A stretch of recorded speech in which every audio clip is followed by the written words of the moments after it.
done a lot of great things, and you are still presently doing a lot of things. Oh And we yeah, thank you stay busy. for we thank you for your time. Done a lot of great things, and you are we thank you for your time. So, um, we really thank you for your time. I don't know, but we did also do a blog highlight on the website this morning also. That's what we needed your bio and everything for. Okay, So cool, we cool, just gonna cool. give her just a few moments to get herself situated. But while she gets situated, we want to introduce. We've been calling Mr. Justin our special guest, but he more like a co-host as well. Author Justin Wilson also. He's in New Jersey, and Justin Mr. Liddell is here in the Jackson metropolitan area. So we So, thank both of you all. We appreciate when we can have more than one gentleman on um, with absolutely. us. We appreciate it. Yeah, it's nice to meet you. I'm reading the resume. Super impressive. Got a Mm-hmm. lot going on. So I'm Thank looking you. Thank forward to you. this because I ain't had to balance a relationship under this much with this much going on. Probably Yeah. won't. Probably just do what I gotta do, but Yeah. He got a that's lot. He do a lot, don't he? yeah. Talk about I balance was and stuff. I was it's like it, it's a lot. I will say that. yeah, I was looking at it like, yeah, I'm gonna just go get the money. I deal with relationships later.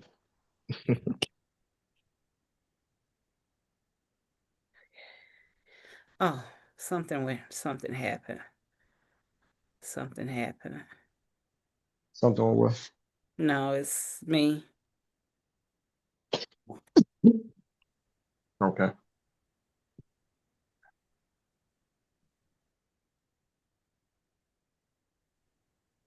Okay.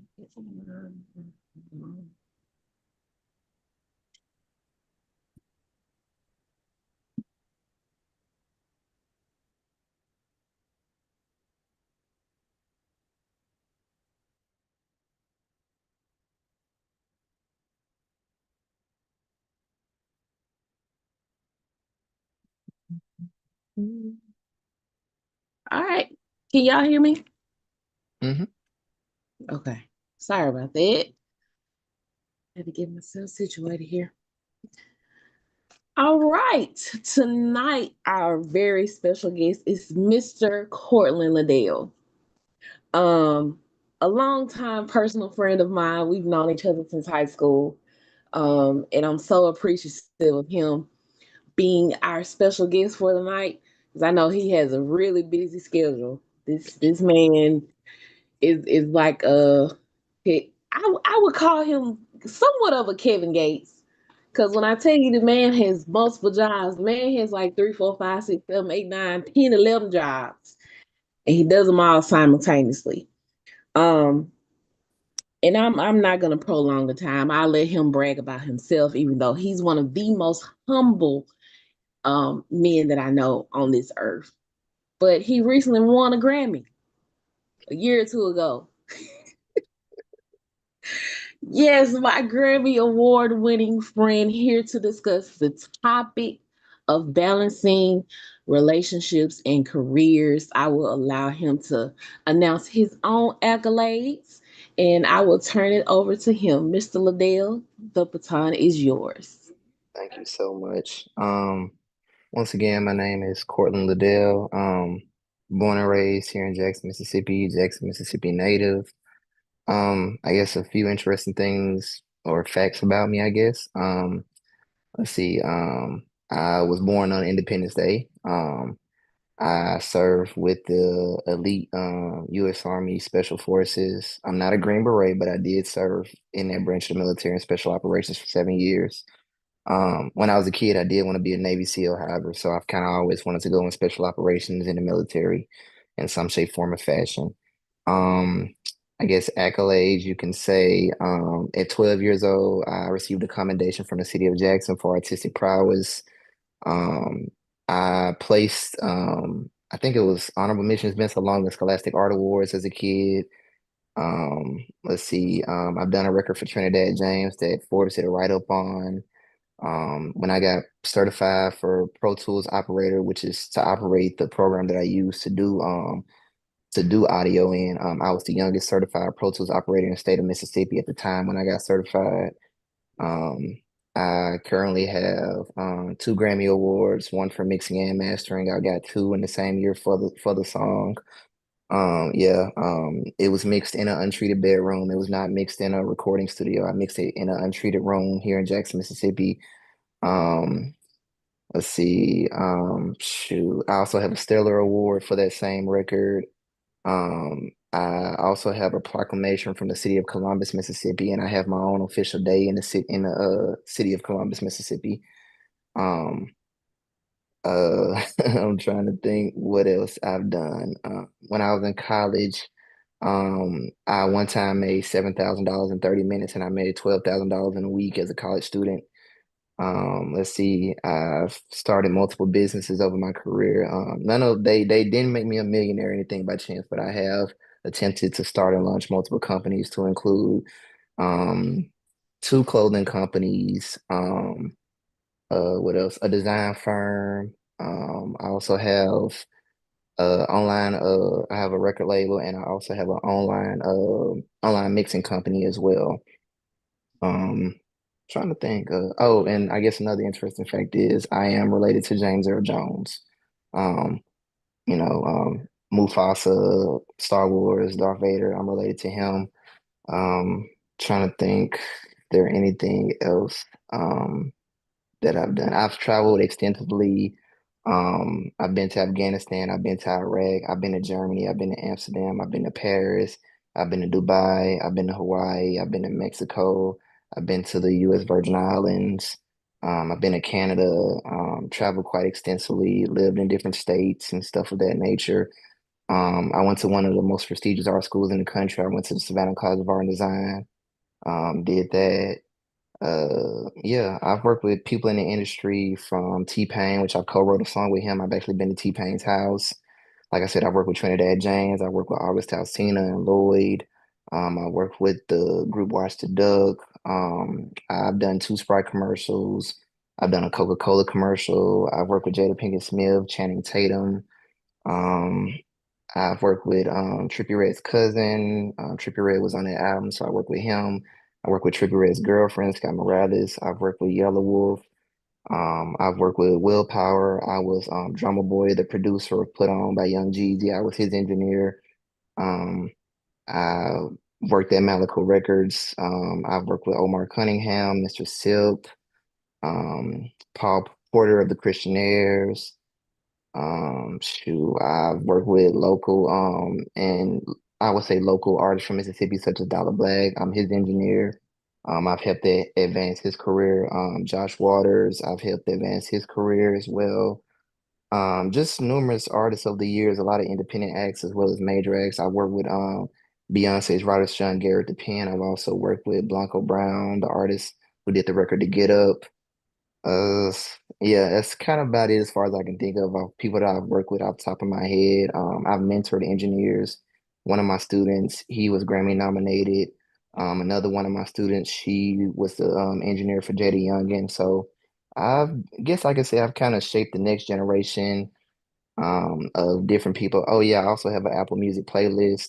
Apple officially credited me a playlist showcasing my work, things of that nature. So yeah, I mean, it's kind of like a little bit about me and my accolades, and I guess a few things I've done. Oh yeah, and I forgot I got one more. I got the city of Jackson gave me the mayor presented me with a certificate of excellence for winning a Grammy Award as well. So yeah, so kind of bit about me bragging, I guess. Well, it's okay to brag because you're doing a lot of things. So, with the bragging, I want to get to the discussion of the hour. Mhm. Mm-hmm. How is someone as um, involved and busy as you are? How are you able to do it? What keeps you motivated? And what are some of the challenges that you have dealt with along the way? Okay, so what keeps me motivated? How have I been able to do it? Rephrase, say the question again. I want to make sure I answer every single phrase of the question. How are you, and you don't have to answer them in order. How are you able to do all of that while balancing Mm-hmm. your personal life? Mm-hmm. What keeps you motivated? And what are some of the challenges you have dealt with along the way? Oh, okay. So one of the challenges I would say, and I'll kind of base this off the topic of like balancing relationships, from personal and professional rather, right? Um, I'll be honest, the personal one takes a huge like ding. As far as like trying to have a platonic relationship or a loving relationship with a young lady, because oftentimes what I've been told is this may sound crazy. I've been told by women, one, I work too much. That has been one of the biggest benefactors I've been told. Frederica can even, she's probably laughing because I've told her this and everything because we've just had conversations over the years. We'd be talking, and I'd be like, yeah. So that's one that I hear a lot is that I work too much, which is always funny. Growing up, I was always taught and told by women that women like a hardworking man, which as I grow up and I've learned that is so far from the truth. I think women like the idea of a hardworking man, but I don't think they fully understand or accept what that means. And not all women. I'm not going to sit up here and say all women, but I think some women and everything and stuff definitely don't understand what that means, or even accept that. I've also been told, I've been told by a woman or several women, I'm too good for them. Um, I've been told I'm also I intimidate them. I've been told by a few women that I intimidate them, which is I'm like, I'm just a regular person. Yeah, I've done some cool stuff, but I get sick, I have bad days, I have good days. I don't look at myself as anybody extraordinary, even though some of the things I may have done and been through can seem extraordinary. But I'm just a regular person, right? I'm just very ambitious and I want certain things out of life. Um, you said, how do I stay motivated, right? Mhm. Um, I'll be honest with you, and this may sound weird to say, but I'm like crazily obsessed with success. Like I'm very intentionally crazy, like focused on success. Like my mom, if you ever met my mom, she would tell you, if I want something, it doesn't matter who you are or what you say to me, I'm going to do it because it's what I want to do. I'm that very focused on success. Like I'm the type of person, like prime example. So I don't know if you probably recall, like a few years back, we had a real bad ice storm here in Mississippi. Like the roads were iced up. And I actually drove through that. Like I drove through that to go to Atlanta to do music. Like literally. Like people was like, bro, you could have been stranded. I was like, okay. And I was like, I got blankets. I was like, I'd be all right. And they was like, well, what if nobody come get you? I was like, well, shoot, my mindset is if it's my time to go, it's my time to go. It is what it is. Like I'm that crazy level of focus. Like literally, like I took a job overseas doing a government contract in a war zone and everything, potentially, putting my life in harm's way to up my money so I can invest into myself. I do things of that nature. What I do, the average person won't do. They don't have the mental fortitude, yet alone the physical fortitude to endure some of the things that I go through and that I would put up on myself. Um, and I just know what I want out of life. Like, and I'm crazily obsessed and I refuse to not have what I want because one, I know that you only have one life. And if you do it right, all you need is one life. I'm a firm believer of that. So I'm very intentional and focused on reaching my goals. And what was the other question I'm sorry. Well, how? Oh, how do I do it? Mhm. Um, Honestly, like it's been days and I'll tell you, and I've gone off 2 hours sleep. Like for instance, one day, right? I was working one of my jobs. I literally stayed up a total of 27 hours. That's more Literally, than like, a day. A day yeah, plus? yeah, I was up for 27 hours. And this was off no energy drinks, no coffee, anything. Now I was tired, I'm not gonna lie. But literally, like, because and the funny thing is I actually got off work early so I could rest, but I couldn't rest. Like my body is so weird. It's like if I set up in my mind I have to be up at 6 o'clock, I could go to bed at 2 o'clock and my body will naturally wake up at 6 a.m. My internal clock is really weird. It's really weirdly wired like that. Like it's like if I mentally tell myself that I have to do something, it's gonna get done. Mhm. Um, so I mean, just like in the house, I mean, honestly, it's not just me, it's really God because He allows me to wake up every morning and do what I do. But like I said, I'm really like super highly focused on and crazy obsessed with success. Mhm. Like I can tell you, especially relationships. I've lost so many relationships over chasing my dreams or going after what I want. Because for me, and I think this is with anybody, whether you're a man or a woman and you're dealing with somebody that's very ambitious, is Mhm. that you have to understand as a person that unfortunately you're not the forefront of their life. And a lot of people, as human beings, I think a lot of people don't want to admit it, but we're selfish by nature. We're just naturally selfish. We want what we want. And nothing's wrong with wanting what you want, especially if it's, too much of anything can be unhealthy if you think about it. But I would say when you're dealing with somebody that's very ambitious and hyper focused, you have to be understand that you may not always get those romantic dinners or, those vacations may end up being workcations, Mhm. to where your significant other, they're working on whatever because they're trying to establish a future because I think a lot of people want the experience of being wealthy or having nice things, but a lot of people don't understand the level of focus and the sacrifice it takes to have those things. So, So if you could say something to a couple right now, no mhm. matter who it is, that's one of the party, one of the individuals so focused on their careers, and then the other one feels like they work too much or they're not getting that attention, what would you tell them? What I would tell them is one, if you're not going to be committed to, I would say, like, okay, first and foremost, as couples, you guys need to clearly define your goals. What is it that you truly want out of life? And you Mm, have to be very transparent because the last thing you want to do is say you want one thing, but you really want something else.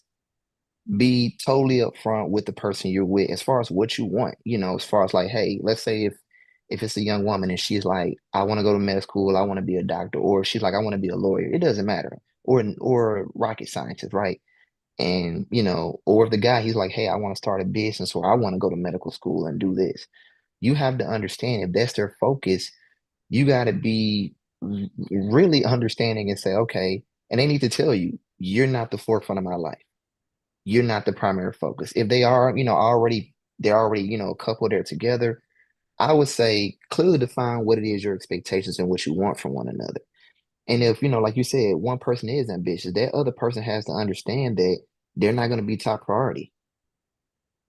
Those, like I said, those lunch dates or those night dates are going to be, you probably sit in that house and your partner's working on something and you may not even be cuddled on them. It's just, you got to be comfortable with being, hey, they're in my presence, but we can't be snuggled up because they're focused on trying to create this life for us, mhm, and you hear everybody say, oh, money isn't everything, or I don't care about money. But I promise you, when you're broke and you're about to get your lights cut off, or you ain't got this, that, and the third basic necessities to live off of, or you have a medical condition that costs X amount of dollars and you don't have the funding and stuff, trust me, having that money, it's not everything, but it definitely makes life a lot more comfortable and easier. And I'm not saying money is everything because it's not, because I know people with a lot of money that's miserable, you know. But like I said, when you're chasing those goals, support that person, whether it's a man or a woman. You have to be okay with being not in a position because most people in love, what they really want is usually, and this is from what I've seen from my own experience, and I could be wrong on the numbers, but I believe most people, they want you to work 40% of the time. They want the remaining 60% of your time to be focused on them.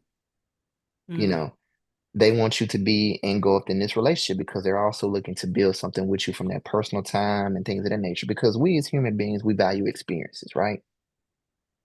But sometimes if you're dealing with a person that's ambitious, they want to give you those experiences, but they want to 10x those experiences. Like, let's say, for instance, let's say on standard first date, most people traditionally go to a dinner and a movie, right? Or they may go to a play. But let's say if the person you're dating, they're ambitious, they're like, well, for our first date, instead of going to a movie here locally or a restaurant, I want to take you to this premier five-star restaurant, right? And I want to rent out the entire movie theater for you just so it's me and you. You see how that just 10x a regular experience? Mhm. And they want to do that because they believe that you as their partner, you deserve the world and they want to give you the world. Not just like, saying it, but they actually want to do that. And they understand that, hey, if you're willing to sacrifice this time with me and really stick beside me and help me build something great, we can do all those things you want. And I think that's the thing. It's about, because here's the thing about in life, I think a lot of times we as human beings, we say the same, but we don't realize it. We always say we can't wait. But the irony is saying we can't wait is we ultimately end up waiting for something, no matter what it is. Whether it's love, whether it's success, whether it's, even let's say if you want to sculpt your body, let's say if you want to lose 30 or 40 pounds, or you want to get a six pack or an eight pack, or you just want to slim down, whatever. It's not going to happen in 2 weeks. It's going to happen over constant repetitive natures, you know what I mean, of tasks and things of that sort.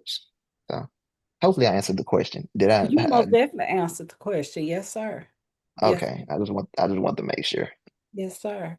In your bio, we read how Michael Jackson had a lot to do with your drive Hmm. in the music industry, and further reading down as you go to the end of the bio, you have accomplished all of these awesome accolades, not just in the music industry.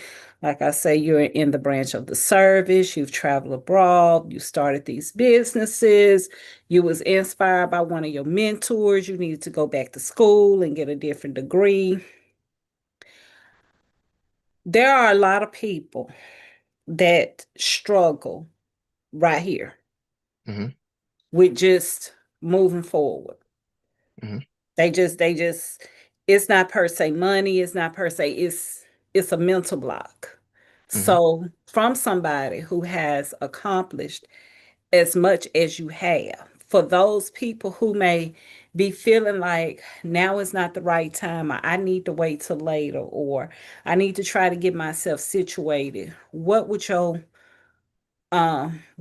response be to those people? What would be a message to those people who are just waiting and Hmm. just not doing to follow in their dreams? Well, I'm going to quote Gary V. Gary V said it best, and it's simply put as this: you're going to die. Mm. And what I mean by that, how I'll elaborate on that is, and I'll drop this tidbit. You're talking to someone that has died twice. My heart is flatlined twice. So what I would say to a person of who has that mental block is, and I understand fear because I have a theory that I call the the hierarchy of fear. So, and I'm gonna start off with this, and I'm gonna go into the answer of the question furthermore. So, if you think about life, right? A lot of people don't know this, but there's 3 points in your life. There's early childhood, there's your, middle years, and then there's your later years, right? So, early childhood, essentially, you're born into the world. The world is a place of mystery, it's a place of euphoria, right? And so everything around you, it's piques your interest because it's a brand new experience for you. And so think about it when you first meet a child. A child is fearless. A child will tell you if you're ugly, they'll tell you your breath stink, they'll tell you you're fat, they'll tell you you suck at something. They don't care. They have no filter, right? In the field. Exactly. That's one of the early stages of fearlessness. But think about what happens as we get older as human beings. We slowly start to, and fear isn't something that we're learning, it's something that's taught in us from our parents. They're taught us to be fearful, not fearless. Because think about it. We're so curious, we're so open-minded and doing any and everything. And our parents, they'll tell us, oh, you don't want to run or walk on the street which is barefoot because you collect germs and stuff.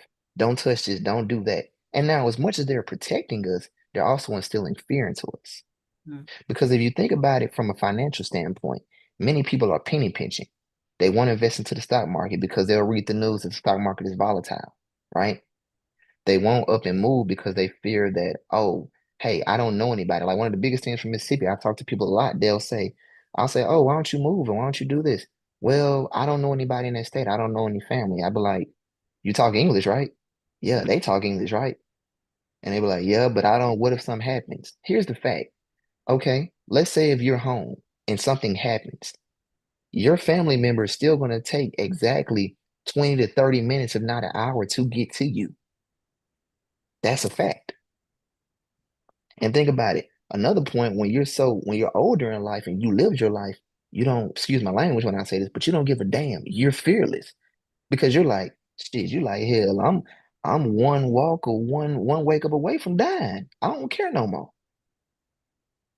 So from a certain age point, which I say the heightened level of fear is from about 20 to roughly about 60 to 70.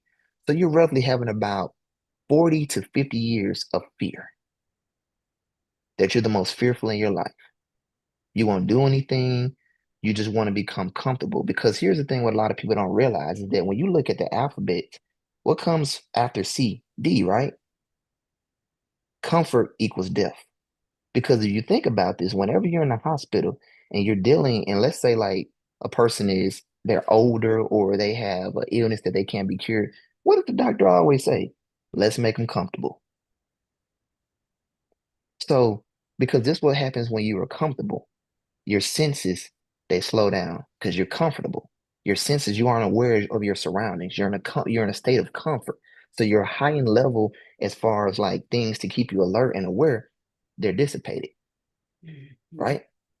So comfort equals death. And a lot of people don't realize this. And what I would say to anybody who's afraid is the truth is you're gonna die. And I go back to that quoting Gary Vee because that's the truth. So why not do everything in life or attempt to do it that you want to do? Because I have a saying that I live by, and there's several quotes that I live by, but I have one that I definitely hold dear to my heart. It says, "I never failed at anything. I simply learned what not to do." And a lot of people don't understand that. Like people think when you fail or you don't hit your mark, you fail. No, you didn't fail. That was a learning experience. Because think about it, life is all about learning. Like my businesses that I've started, they weren't successful, but I learned. I literally learned things that helped me as I start another business. Okay, cool. Don't do that again. Don't get into this. Don't make that mistake. And I still make mistakes today, even running a business. A lot, you know. And you have to figure it out because one thing I always look at is that if this person that quote unquote started from nothing or however they got there, if they can do it, why can't I? Why can't I have a Lamborghini? Why can't I have $1 million house? What's the difference between me and them? People will say, oh, it's this and this, but that's bull crap. If you want something bad enough, you're gonna get it in this life. That's just point blank, period. That's like if you're hungry. If you're hungry and you want to go and you want to eat, you're gonna go get some food. I don't give a damn if you got 20 or $1. You're gonna get something to eat. You're gonna figure it out. And that's the thing. Like I said, going back to the first question, is like I'm so focused on success and so obsessed with it. Like it's not a matter of if, it's a matter of when. And a lot of times it's on God timing because He wants me to learn certain things. So when I get that success, I'm able to maintain it. Like when I went to SCAD, my art school I went to, the first time I graduated from high school, I didn't get accepted to SCAD. It wasn't because I wasn't good enough. It was because I was arrogant. I had an ego. I had accomplished certain things. I was very talented as a young artist. And I had to learn that, hey, you're not ready mentally. Because if I had went to SCAD when I was 18, I know what would have happened. I would have flunked out of school. I would have got a girl pregnant, and that would have been that. But I went back later in my 20s after I got back from war. I was much more mature because my even instructors, they thought I was a grad student because of my maturity level. I was like, no, I'm undergrad. I had to remind them all the time I was an undergrad student. But it was now when I went, I was mentally ready. God had to take some away from me so He could mentally prep me. And that's like even now, having a Grammy, I was mentally ready to receive that award. Because if I had received it in my 20s, oh, my ego would have went through the roof. I would have been super cocky. I'd have been super arrogant. And it would have really like, it wouldn't have did anything for me other than just, putting limelight on me, but I wouldn't have been able to deal with it. So for anybody that has a mental block, like I said, try it. You have nothing to lose. Because the last thing you want to do is when you get older is look at your life and say, I wish I shoulda, coulda, woulda. Because then it's too late.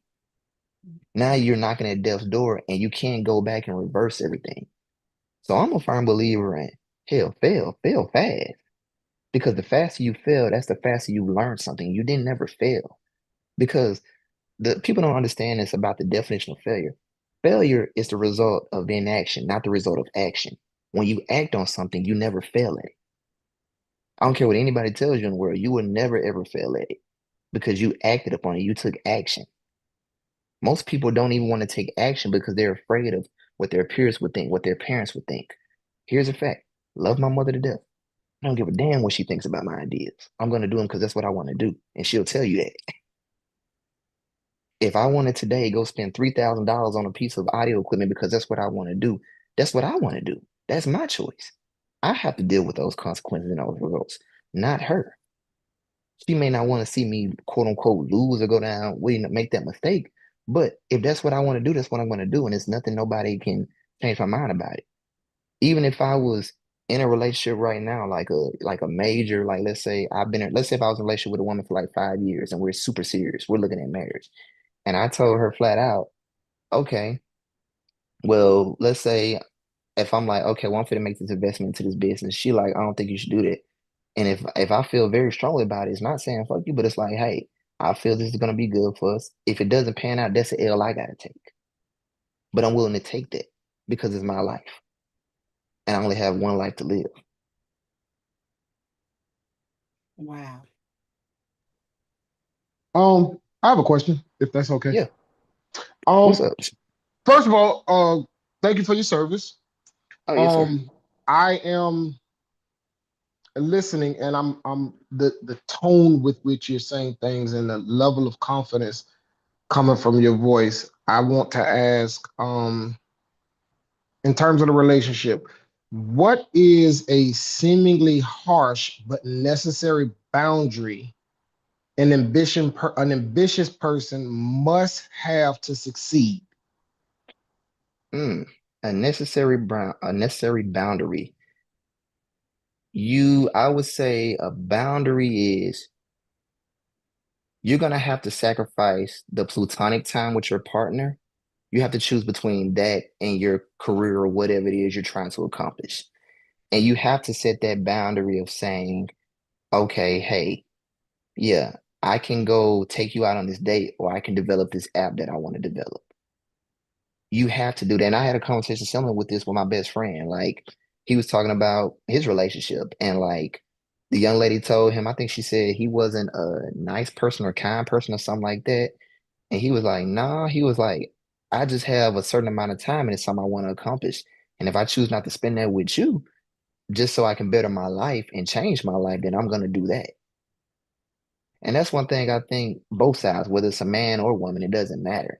You have to have that boundaries to say, hey, my focus is this.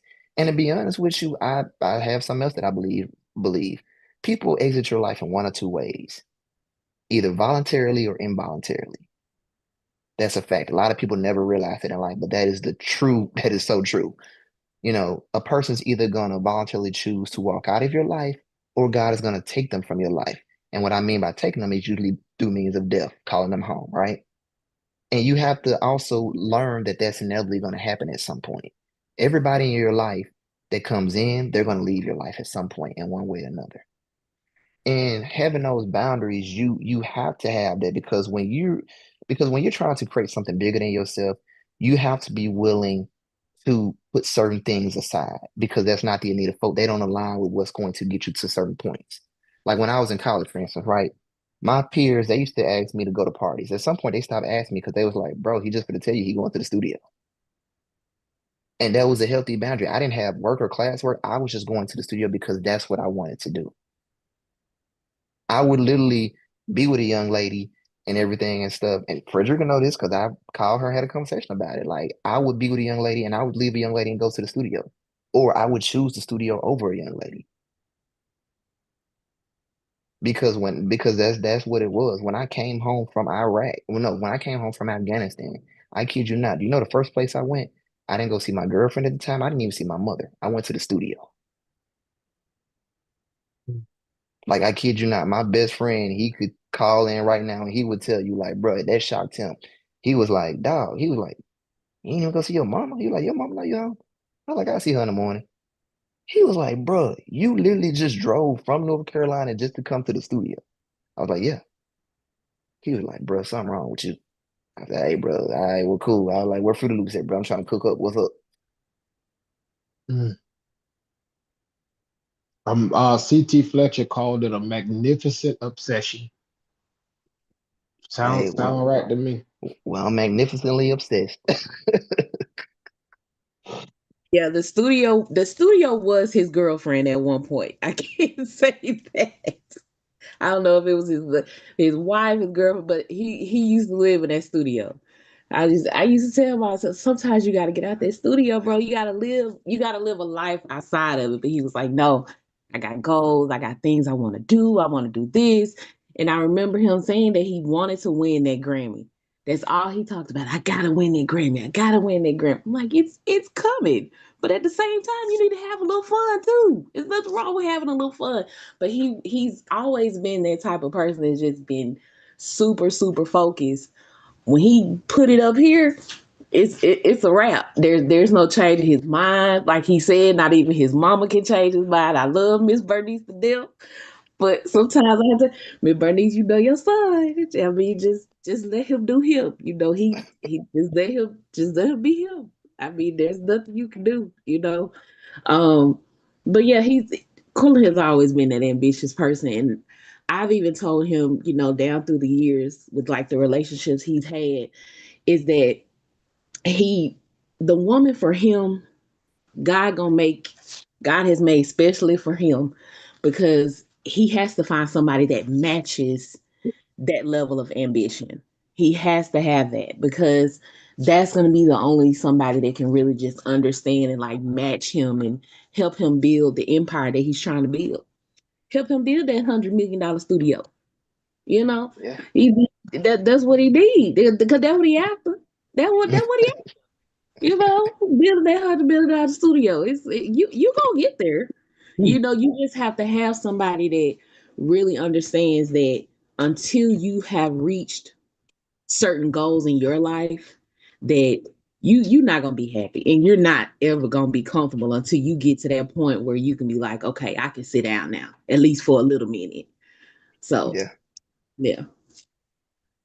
Mm. That is very true. She hit the nail right on the head. I mean, well, she's been knowing me for years, and we've talked just about this continually. So she knows my my thought process on that and everything and stuff. Because I'm not gonna stop. Like I never will stop. Like I'm that focused on it.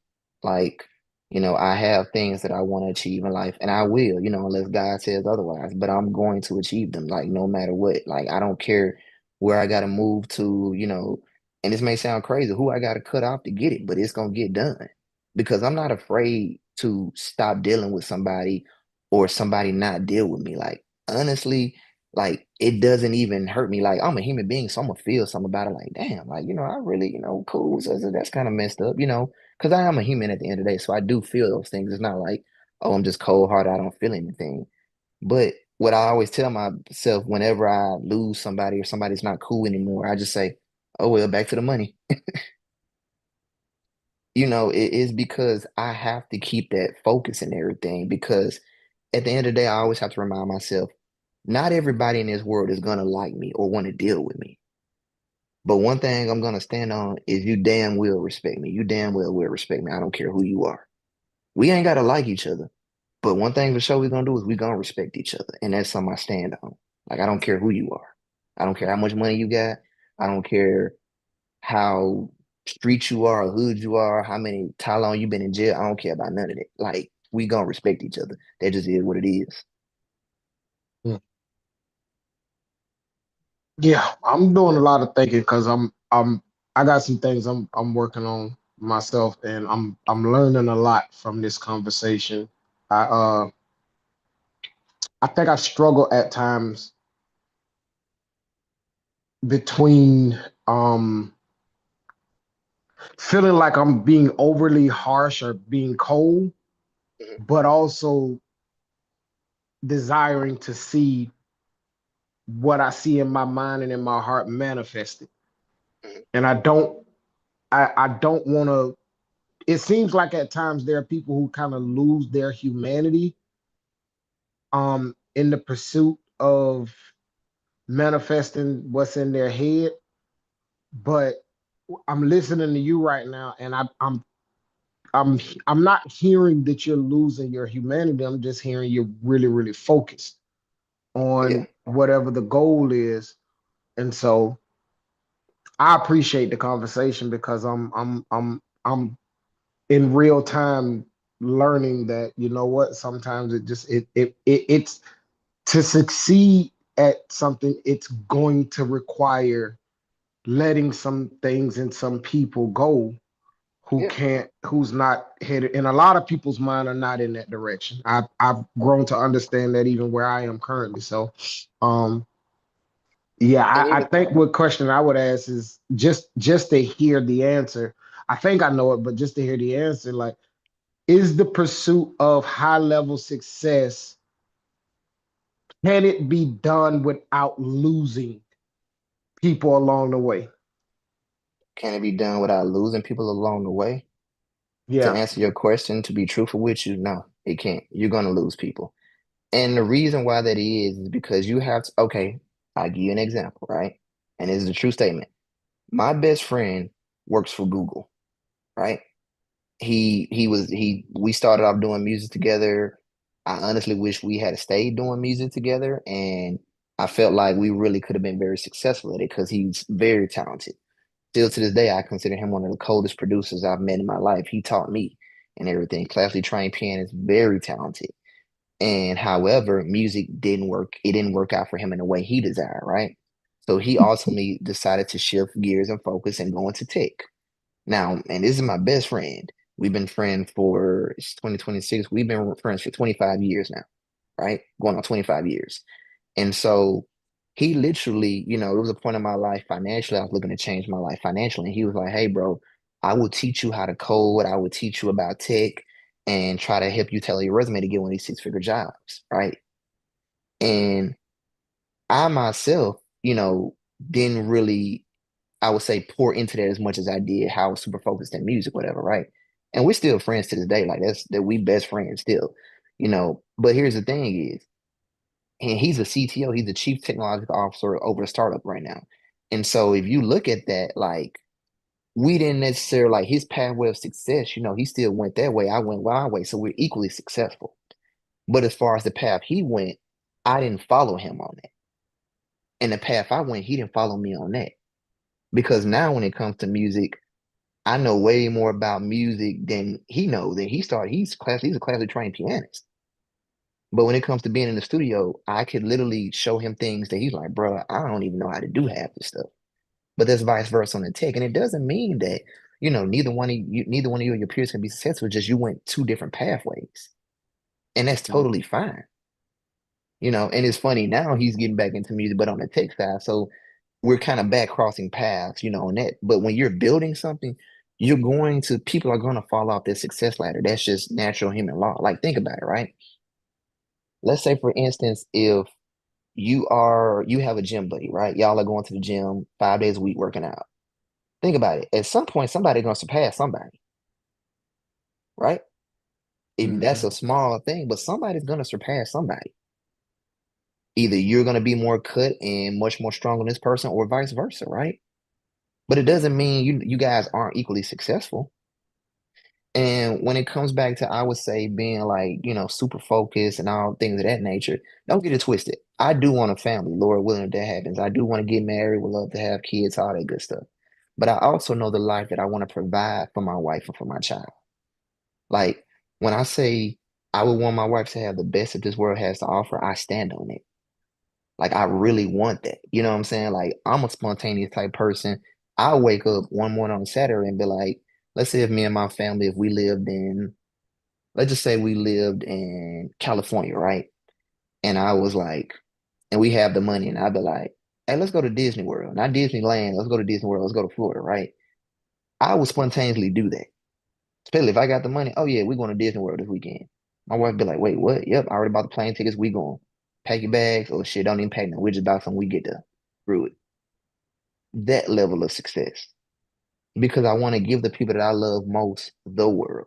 Like, because I'll be honest with you, people think that because I talk about money and success and working all this, like, bro, I keep it straight 100 with you. My two dream cars, which I use, it changed. All I want now is a Lamborghini Aventador and a 1967 Shelby Mustang GT and a nice house with a nice studio in it, bro. And have investments and own some land and a couple, bro. I get that. I'm good, dog. And probably some guns, bro. I'm straight, dog. I don't need Gucci. I don't need Prada. And trust me, I didn't have the money to buy it, bro. I would kid you not. When I was just in LA for the Grammys this year, bro, I literally could have walked into the Gucci store and I could have bought a 10,000. I could have bought a $5,000 bag. I'm not bragging, count my money, but bro, I could do that. When I went to Dubai, bro, I could have bought whatever I wanted at the Gucci store. I'm not even lying to you, or the Louis Vuitton store. I could have did it. I didn't been there. I didn't been with my buddy who didn't have money, and we didn't walked in Macy's, and he didn't bought 5, 6 different pairs of shoes. I can call it right now. I ain't lying. I didn't been around folks with money. I didn't have money, So, but I know what I want, but I also want to give the people I love the most the world. Like if I ever have a daughter, and my daughter's like, "Hey, Dad, I want to do equestrian." All right, baby, cool. We got the money to put you in it. It's not a strain. You feel me? That's the reason why I do it. I want to be in a position to where my mom, she ain't even paying a bill no more. She send me out her bill. She don't even see a bill. That's what I want to do. You feel me? I want to be able to pour back into my community and talk to impoverished families about financial literacy. Hey, do this. This is how you get your money right. This is how you do this. You ain't got to go sell dope, bro. Go do this. Learn how to manage your money. This how you make money. That's what I want to do. That's why I'm so focused on success because it's not just about the money with me. It's about leaving an impact. You feel me? And that's the thing. Yeah, when I'm chasing it, if I gotta lose some people along the way to change the people that I love the most lives and also impact community, then excuse my language, but it's fuck them for real, bro. And I say that big strong. And a person can feel how they feel about it, but it is what it is. Because I only got one life to live. And if I was sent here to do a job, I would literally go crazy in my old age if I didn't do everything I possibly wanted to do, or at least attempted to do it. Bro, that would piss me off so much, and I would be the most disgruntled person in the world because I sat up here and I gave up on my dream to appease somebody else and make somebody else happy, but I didn't make myself happy. If I can't make myself happy first, bro, how can I ever pour into somebody else? Because a lot of times we as people, we so focus on what a person think, what a person say, how a person feel about what we're doing to where we'll negate our success, especially as men. We'll negate our success to make a woman happy. Bro, so many men that doesn't did that just because they want to make sure their woman is happy, not realizing by fulfilling your purpose and reaching your goal, whatever that is, you're in a position, you're in a mental state of clarity to pour and give all that into your woman. And to me, if a woman ain't trying to elevate you and push you to be the best version of yourself, and I say this even for ladies, if a man ain't trying to push you to be the best version of yourself, that's the waste of your fucking time. Excuse my language, I don't mean to cuss on here, but just keeping it all the way real, like that's a waste of your fucking time. You wasting your time. Y'all might as well do y'all little do, have your little sex, whatever, whatever, have your little good time, keep moving going about your way. Because if they not really trying to pour into you and make you fulfill your goals and your purpose, because a person that love you, they gonna tell you whatever you want to do. Hey, go do that. Nah, you up in my face, you need to go do this. Because that's the person that cares about you and that's the person that loves you.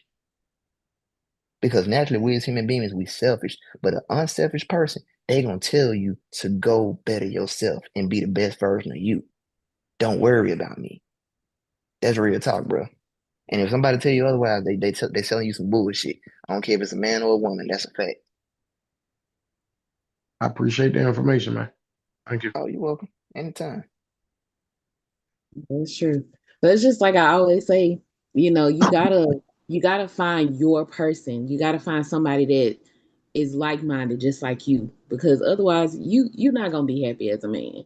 And like, especially for you, Courtland, because like I guess because I've known you so long, like 20 plus years now, like I just know your wife gonna have to be a special type of woman. Like literally, guys gonna have to make her just for you. Cause I just know you just not gonna settle for no any type of woman that's first of all, that's the first thing. And Yeah. she gotta have a certain level of ambition about herself. She definitely gotta be intelligent. She's gotta be the female version of you because in order for you to really just get where you need to go, you got to have somebody that's going to constantly motivate you. But at the same time, she has to have enough ambition about herself to have something going for herself as well, so that y'all can elevate each other, you Oh know. yeah. So, You can't be with no woman that don't want none, that ain't got no drive. Cause one thing about me, I would say that excites me about my partner is seeing her be the best version of herself. Because I wanna be with a woman that is definitely like, oh, you doing this, you elevating. Because I want to pour into that person.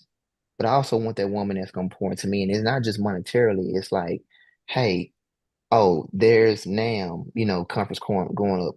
I'm gonna get us tickets so we can go there because I know that's going to enrich you in what you're doing. Hey, okay, you trying to acquire sponsorships with this company. Let's get you some headshots. Let's get you some shots. Let's write letters to these companies. Let's try to figure out what we need to do, or let's try to, hey, try to figure out something. Let's get you with an entertainment term. Let's do something to help you grow as a man so you can walk more in your purpose and your path. And if she like whatever she doing fitness, okay, cool. All right, babe, cool. Let's get you a camera. Let's go do this. Let's set this up. What you need. You know what I'm saying?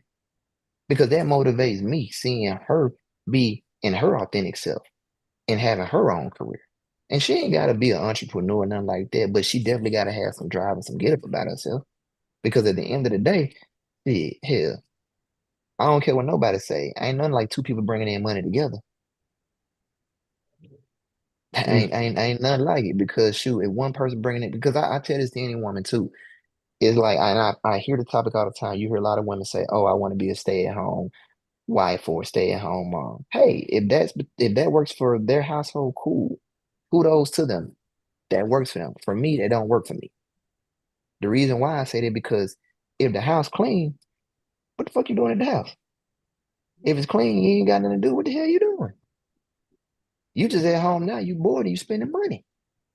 So now you depleting the family. You know what I'm saying?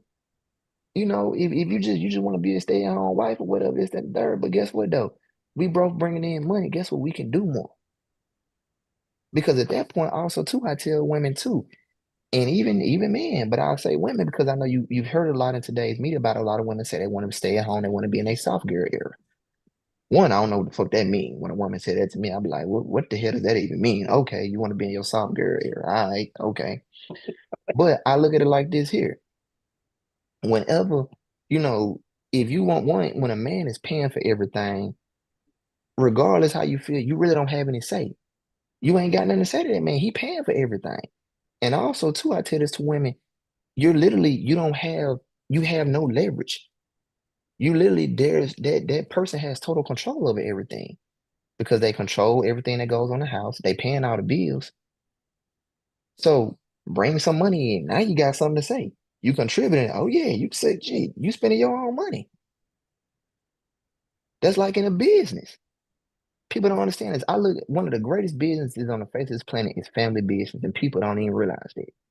Because think about it. When you got a family, you still got overhead costs, you got operational costs that you got to look at, right? You got things you got to pay for. You got money coming in, so you got to balance that money out. It's just like any business. And that's the greatest business. But a lot of couples don't even sit down and talk finance. They don't even sit down and have that conversation. Hey, this is what we for the budget for the month. What are our 5-year goals? What are our 10-year goals? What are our 20-year goals? Hell, what's our next year goal? What we want to do? Those are conversations that need to be had in relationships outside of things like, hey, what are your desires? What are your goals? What are your fears? How can we pour into each other? How can we make each other better? I'm no relationship expert because Lord knows I done had a lot of failed relationships because I'm super ambitious. But those are things I feel that are fruitful and beneficial for both people in a relationship. What do we want? How can we make this work? How can we grow? So. Mm. I think a lot of women don't understand, like you said, if they want to be a stay-at-home wife, then you got to understand, okay, you want to be a stay-at-home wife, then you realize that that's going to make your man like super, super busy. Like that's going to make him need to work extra hours to bring in that extra income because you're not working. I don't think a lot of women really think that type of thing through, and then that's going to cause even more problems in a relationship because now you think, oh, he's working too much. No, he probably cheating, or he probably doing this, or he probably doing that. And you sitting at home going crazy for no reason, all because you wanted to be in your quote unquote soft girl era. Well, Okay. the other issue with that with some women is, what if something happened to him and Yep. he can't provide? Yep. And I tell people, finances will tell relationships before infidelity will. Yep. And it often leads to infidelity. If and I and this is just me personally. I believe everybody needs some money, regardless. It's okay to, even if you're gonna be at home, you need to be at the house making some money, in my most humble opinion. But Yeah. I think with some people there has been this misconception that um a misconception that when these women were being taken care of, that they didn't bring nothing to the table, and that's not true. Yep. That ain't true. They came with land, they came with money, they came with Hmm. other things, whether they inherited, whether it was gifted to them, or other things. I'm going back way back when now, you Hmm. know. And then somehow fast forward, a lot of people, it's this misconception that, if you're doing all these things, you need to be kept. There's nothing wrong with being kept, but there's an issue if the keeper not able to do no more keeping, because stuff can Hmm. happen Yep. at the end of the day. I heard, and I know for some people, it may sound like, well, it shouldn't take all that, but I heard even Steve Harvey talk about he went through some tough stuff at a season, and we talking about expenses that was like $10 million a month Hmm. of people dependency levels. You get what I'm saying? And just in general, who does that to anybody, male or female? So I think you can support people. And, I'm learning some stuff too. But I also have a problem when people in general want to be so kept by other people, but they not important to keep themselves. Hmm. So what happens when Courtland is off for 6 months to a year? What happened when Justin is off for 6 months to a year? Who's gonna pick up the slack then? That ain't nothing but that ain't nothing but damage control. Yep. Because now you got individuals who so used to you doing the keeping that they don't have no motivation possibly to even get out there and do the bit, to even do the bare minimum, if it even is just to help keep everything staying afloat. Hmm. And so I think it just and I darn sure ain't no relationship expert, but I think people do need to know that when they involve themselves with somebody, the worst thing you can do is tell somebody that you just gonna take care of them. Like you don't want nothing for yourself, nothing extra. It's okay with being a homemaker. Some of them homemakers had their own land and had their own money. Hmm. And we ain't talking about no 1 and 2 acres. We talking about hundreds of acres of land where they was getting timber cut. I know somebody right now to this day, her grandmother was a bootlegger. Was, because that lady is no longer here.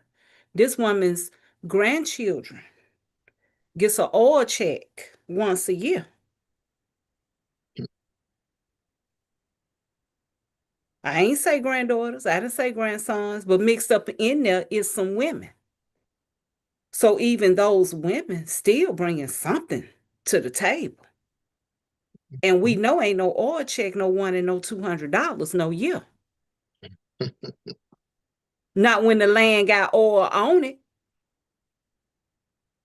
So I think, and not nothing against a man or no woman, but I think it's very important that no matter what your careers are and your goals are, that you know that people need to understand.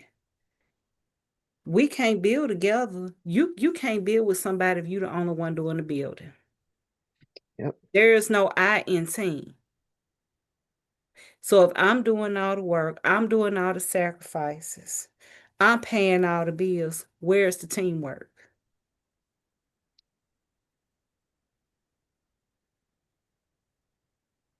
And I tell people, that money part, that money would tear some stuff up.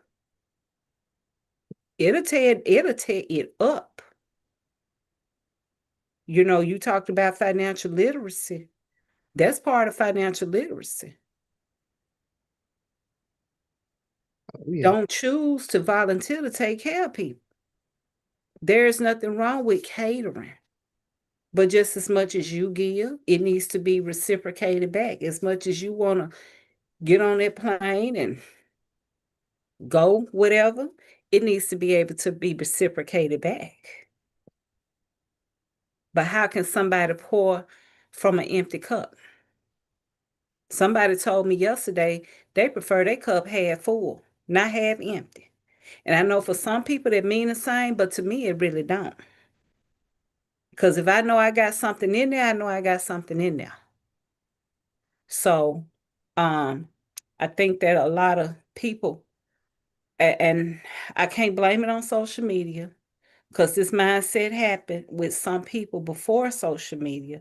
But I think social media got a lot of people, women, unfortunately, thinking that you reserve this right. But what happened if Larry or Bobo or whoever, what's gonna happen if they can't do nothing else?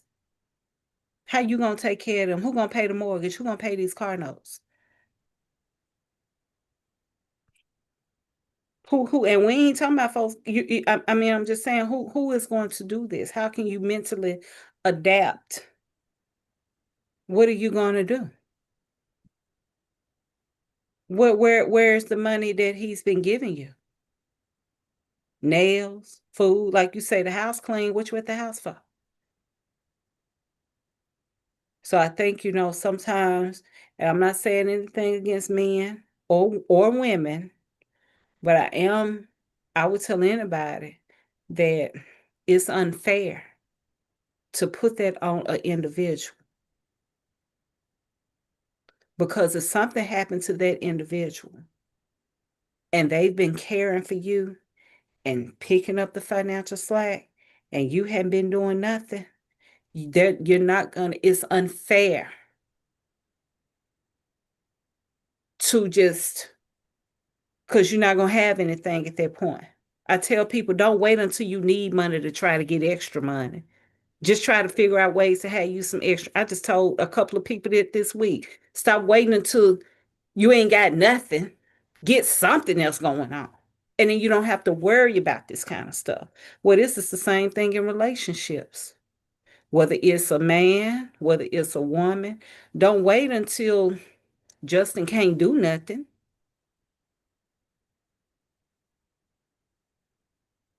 I've been off work. I ain't been off work a whole 3 weeks. Friday be 3 weeks. I'm feeling the heat, but it's okay. Because I got sense to do something at night. I got sense to not let my head lay down and not make $1. I ain't got no business going to bed and I can't make $1. $1? $1. So, um, with everything that you do, and I appreciate Justin for being here, but with everything that you do, especially for you being a man and a Black man, and Justin as well, I think the notoriety needs to be recognized that you're focused is beyond what's in between somebody's legs, too, Oh, thank you. at the end of the day. Because that ain't your thrill. It's a thrill, but it ain't the thrill. Because you got these achievements and you got these goals and you got these things. And I'm sitting here listening to you, but I read your whole resume. And it's like, golly, but that's motivation. It's motivation too. Because that's a reminder that if this person can still accomplish these things, just like the other gentleman on the phone, on the call, Justin, took all these classes, didn't nobody know he was in till after the fact. But if you can accomplish all of these things, Mr. Liddell, and you can still stay focused and you can still operate these businesses, I think the notoriety, I think it warrants commendable congratulations and gratitude because your focus have not gotten so distorted because you still continue to keep your eyes on the prize. Thank And you. clearly, ain't nothing gonna keep your eyes off the prize. And I'm a believer. I believe personally and spiritually and intellectually, if more people, male and female, that's why I'm a little biased because I be wanting more men on here. Because I believe that if men and women, boys and girls, can hear that these men are not dropping the ball and they can keep their eyes on the prize, that it's going to motivate somebody to remind them that they too shall keep their eyes on the prize. Now, I may be wrong, but I think Justin been dealing with me long enough, and Frederica has now too. If I could do a call every week with men, I would. Especially our Black men. Especially Black men. Because can't nobody tell me what ain't nobody out here doing. Have you ever had your bio just read to you? No, not really. It ain't never been read to you. Well, yeah, they read it at the Columbus thing, whatever, but it rarely happens. They People didn't don't usually read read it. my They bio. didn't read it like I'm about to read it. Read it, Lisa. Read Honey, it. I'm He, about he, to he read it. needed the Hold Lisa on. way. He needed I'm the finna Lisa read it way. my way. Hold on, that's not the bio. Hold on, let me go. It's on. I posted it. Then I know I posted it. Hold on. Or either just read what you put I on the got blog. it. I got it. Got it. Wait a Okay. minute. Here we go. Courtland Liddell. Courtland is an accomplished visual artist, record producer, an audio engineer from Jackson, Mississippi, who has been involved in the creative arts since the tender age of 5. During his adolescent years, Courtland recalls being in love with both visual art and music.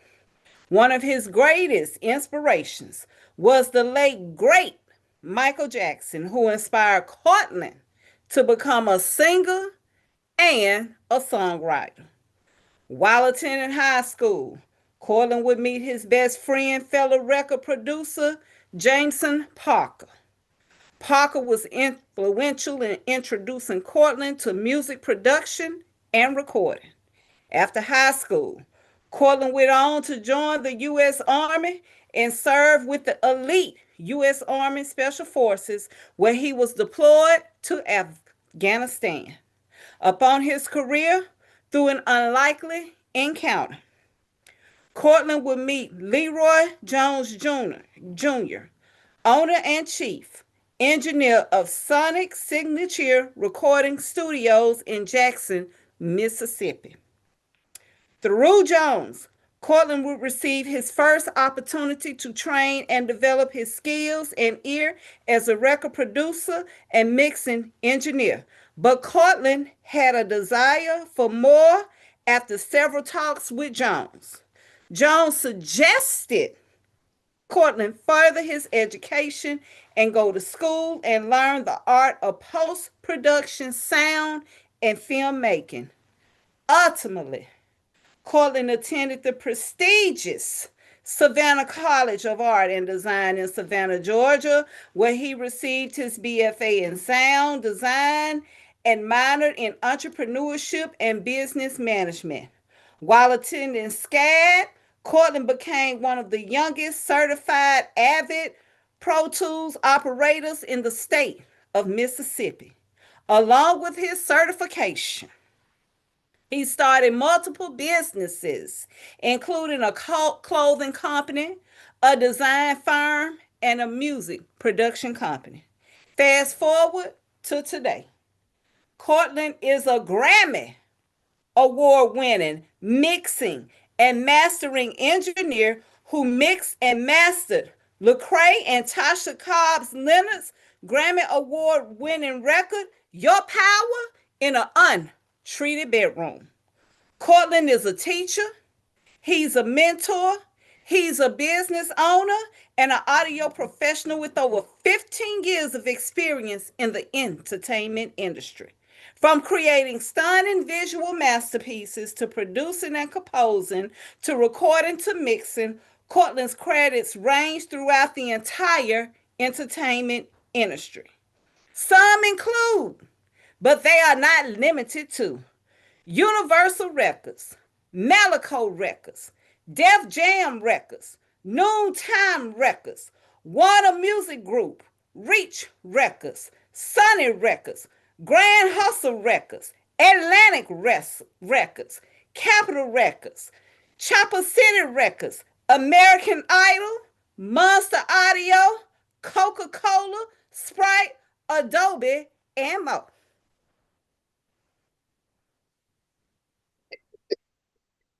And he still got his eyes on the prize.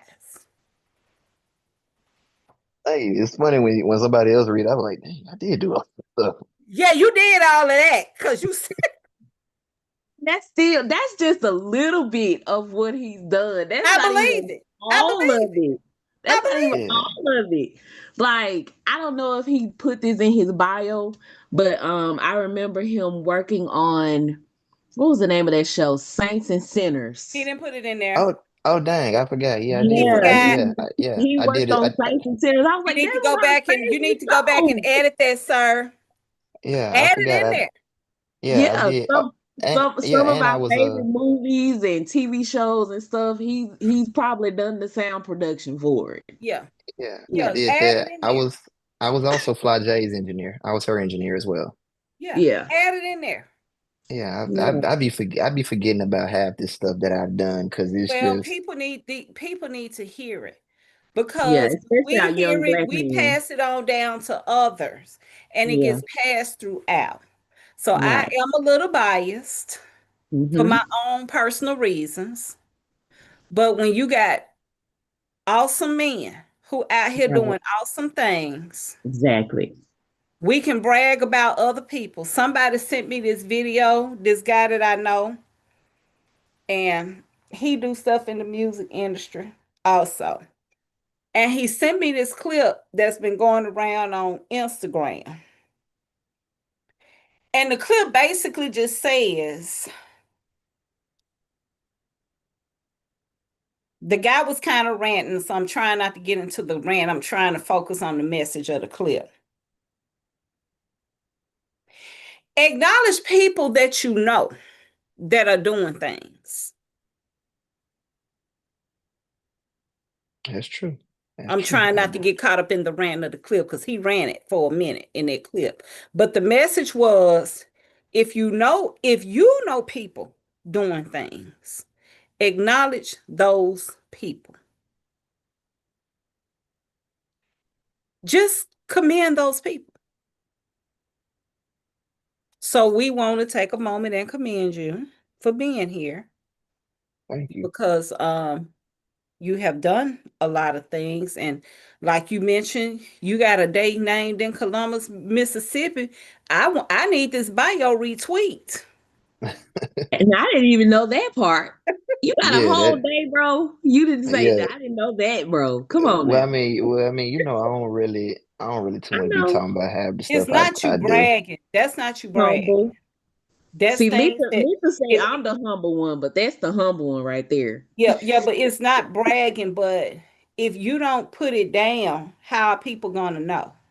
Right. Nah, you right. I mean, that's like when I did a lot of people don't know this. So Rihanna's producer, Tricky Stewart, I actually helped I wrote out all the operations manager for the merger of his company with Sony Records. When Sony Records came in and like bought his studio, I had to do all the standard operating procedures and guidelines for operations of the studio.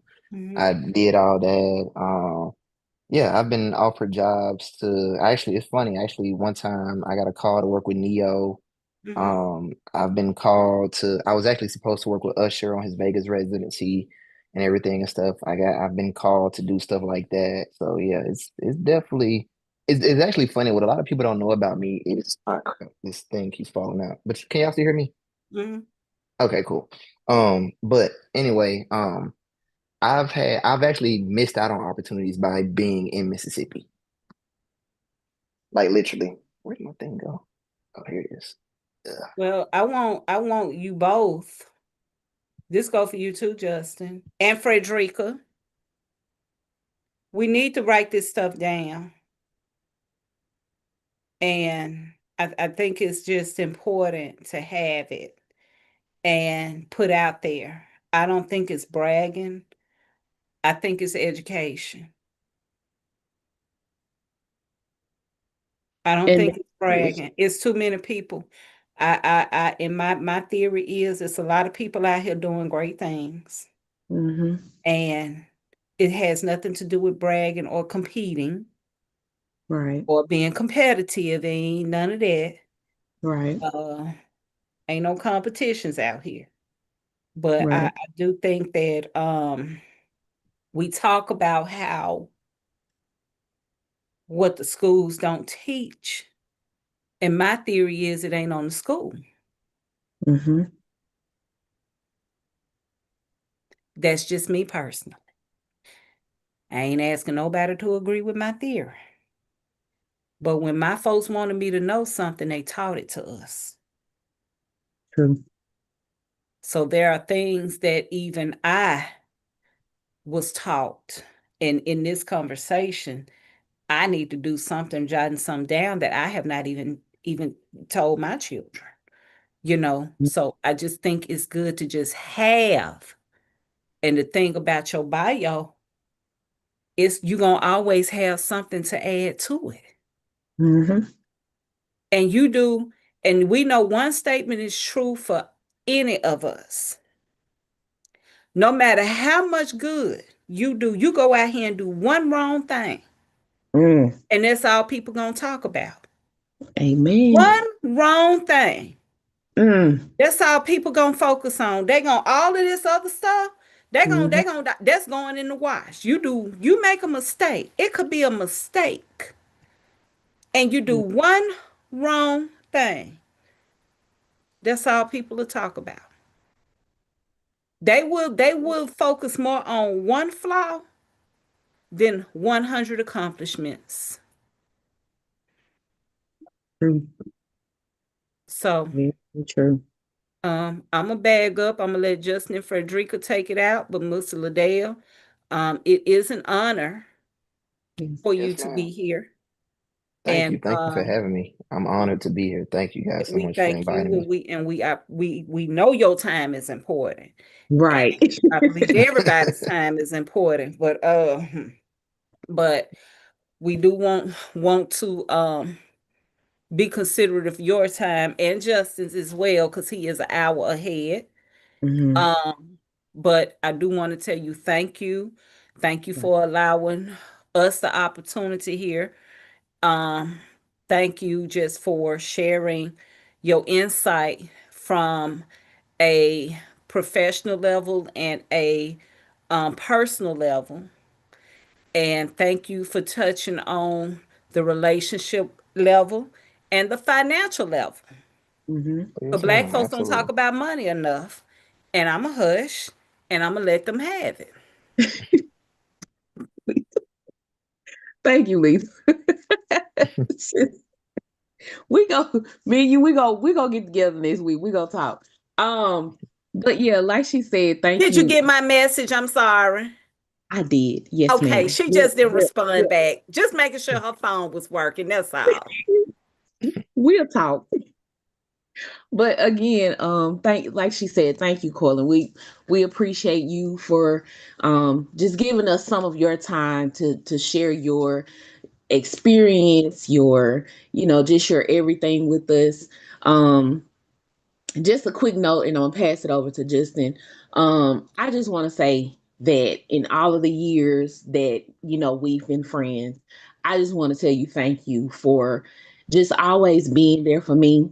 Because I know there was so many nights when I would call you in the studio trying to focus, and I was having a relationship issue, and you just sat there and just let me rant, and it just didn't seem like you were listening, but you could literally be focused on what it was that you were doing and still give me the advice that you gave me. Like, I don't see how you did it, but I understand it like you were doing it like from a place of friendship, from a place of love.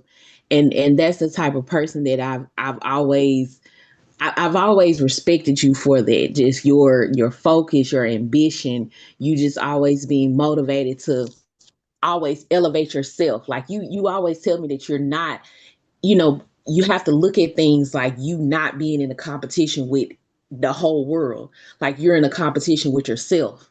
You got to be better than the self that you were yesterday or the day before or last year or the year before that. So just you being that shining example of what an ambitious black man should be or should be striving to be has really just I'm not gonna let me just say this, and I probably shouldn't admit this out loud, but you have really helped me elevate my standards when it comes to dating because of Oh, wow. the mistakes that I've made, and just the conversations that we've had, and just like, okay, I know what I need to do, and I know the qualities that I need to look for now. So I just wanted to tell you thank you. And Oh, and you're and welcome. again, I appreciate all the years of friendship, all of the advice and everything. And your woman somewhere out here in this world doing the same thing that you're doing. And y'all gonna cross paths at the most at the weirdest time. And but y'all are gonna know that's your person. You're gonna find that woman. She out here for you. I don't know who she is, but it's a woman out here for you, bro. Don't give up, but don't ever lower your standards. Just like you said, to make a woman happy. You keep being you, and God gonna send the right woman your way. Okay, Thank you. that's all Thank I you. have. I'm gonna give it to Justin. Um, I mean, if I'm being honest, I didn't know anything about you until they sent this sent everything over, and I started reading. I did, some searches and everything like that. And I will say, from one black man to an honor, it's been an honor to have this conversation and listen to your perspective and hear your mind expressed. I appreciate not only on a professional level, but on a human level, um, to hear the accomplishments and to have so many that you could forget about them. Um, that is beautiful because what that tells me is that you're not your accomplishments and you're not even finished with them. You Yeah, still in yeah. pursuit. So I appreciate that. I appreciate you for living out loud and coming to this platform, having this conversation so that the people who listen to it can hear it and know that these things are possible because that's one of the things you said. You said if they can do it, why can't I? So it's a humble statement, but at the same time, it's a statement that calls to action. So I appreciate you as a black man doing that. I am inspired. Like I'm seriously inspired to even push even harder with what I have going on. And I appreciate you for the conversation. I appreciate you for just being Courtland. You know what I'm saying? Just being you, I'm inspired. So I don't know if I'm gonna get a Grammy, but whenever I do get there, I'm going to remember this conversation. I feel that this conversation has been life impacting and elevated for me. So I appreciate you for that. Oh, you're welcome. Thank you so much. Thank you. Thank you. Thank all you guys for even thinking of, like I say, little old me and just even Frederica reaching out and just, man, like I said, I'm always grateful that anybody is willing to give me a platform to speak or talk about my experiences or even my viewpoint. I don't take it lightly. So it truly is always an honor. And I guess one thing, if I could leave anybody that's listening and even hopefully to you guys is regardless what anybody says, never give up on yourself. Never give up on your dreams. Never give up on what it is you want out of this life. Because yeah, it may be hard. It may be, a uphill battle as it seems like. But one thing I always, and I had to learn this from one of my mentors, is that embrace the journey, not the destination.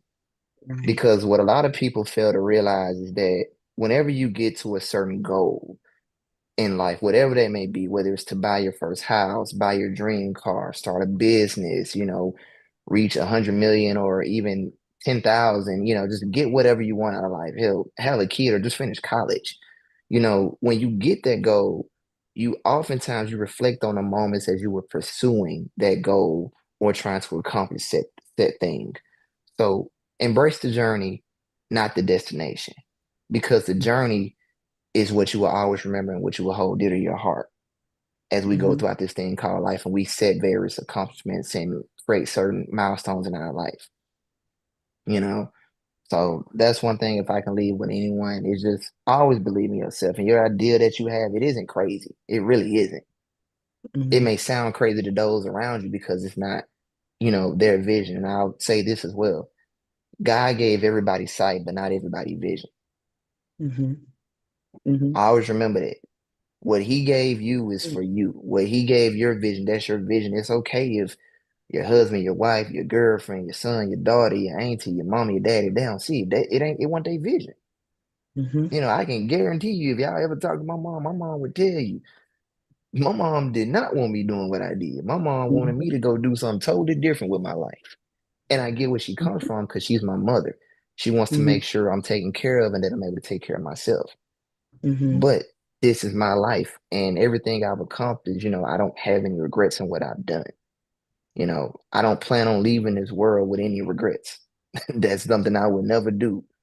I'll be 60 years old, and I promise you, if I ain't got doggone, let's say, ran a marathon and that's something I want to do or climb the Himalayan mountains, I promise you, 60 years old, I will go try it. And if that's how I go out, so be it. It is what it is. I did what I wanted to do, and I was happy doing it. Right. So when you leave, as far as you living, leave no stone unturned. Don't have a cup that's half full or hell even a quarter full. Do whatever you Right. want to do in this world and just live your life to the fullest potential that you can live it. And hell, that's what makes great stories. Right. My uncle told me this. He said, many people simply exist. Rarely do people live life. Mm. And that's Mm. true. And I don't know Mm. about anybody else, but I damn sure plan on living mine. And whoever Right. want to be a part of it, it's gonna be a one hell of a journey, one hell of a story when it's all said and done. So just buckle up. Very, very true. We do appreciate you very, very much.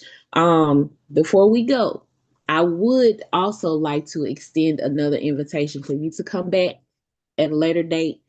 Okay. Um, we did a podcast last year about how male mentorship affects our youth, Hmm. and we want to do a part two. Okay. So, given all of your accolades and everything, I would like for you to be a part of that panel on part Yeah. two, if you would like to be a part of that panel. Yeah, just let me know. Just hit me up. I mean, shit, it don't matter where I'm at. Hell, I could be in London, I could be in Dubai, Paris, or here, wherever. Just let me know. Just, what I'm saying, send me a message or whatever, and we'll make it happen. I do appreciate that. Is I'm that gonna all let right you with Oh you, yeah. close Mama? out, but I want to say this. This is what I appreciate. Yeah. Because everybody up here is busy. Busier than Mm-hmm. me anyway. So Mm-hmm. I'm a junior senior citizen now. This woman right. I can't. Everybody up here busier than me. I am. I'm closer to 50 than I am to 40. So technically I am Yeah. junior senior citizen. But in all Okay. retrospect, I still appreciate the fact that of that statement that he just made. Yeah. Okay. And Justin, we appreciate you being here because we know your Yes. time zone and your work schedule is crazy and all this stuff. But just the fact that Mr. Liddell say, hey, let me know. Mm-hmm. We gonna make it happen. And you know, thank you because Yes. he made no excuses, right? Right. So We I'm appreciate done. that. I ain't got nothing else to say, You're but I welcome. did want to tell him thank you for that because that still says a lot about character. Oh, Yes, thank you. very much so. Very much so. Now we do sometimes like to close out, well, pretty much all the time like to close out with a prayer. So, Courtland, would you like to close us out with a prayer, please? Sure, sure. I definitely don't mind at all. May we bow our heads.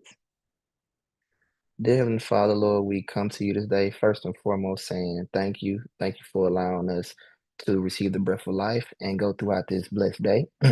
We thank you for allowing us to use of our limbs and our function attributes of our body to include our eyes, our sense of smell, our sense of taste, and also just our limbs, Lord. Considering our feet, our legs, our arms, our hands, Lord, we thank you for even the use of our brain in proper function.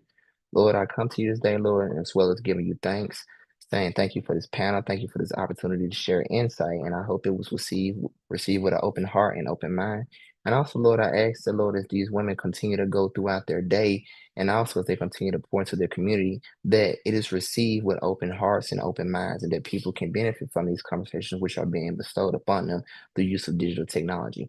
Father, I ask that you may grow this podcast and this platform so that it may not only just reach central and local citizens, but even worldwide citizens. For it's important for people to hear different perspectives about life, love, finance, religion, whatever the topic may be, because it is insight and it is knowledge that is being bestowed from those which you have blessed so greatly and abundantly.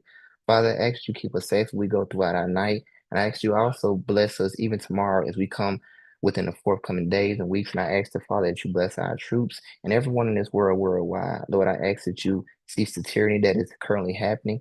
Lord, and that you bless us abundantly, Lord, not only financially, but spiritually, and even allow us to be of a giving heart and of a patient heart. That you continue to watch over us and keep our families safe and our loved ones safe. In your holy name, I do pray, Father. Amen. Amen. Amen. Amen. Thank y'all. Y'all have a good night. All right. Y'all take care. Y'all be blessed. Thank you once again. Yes, sir.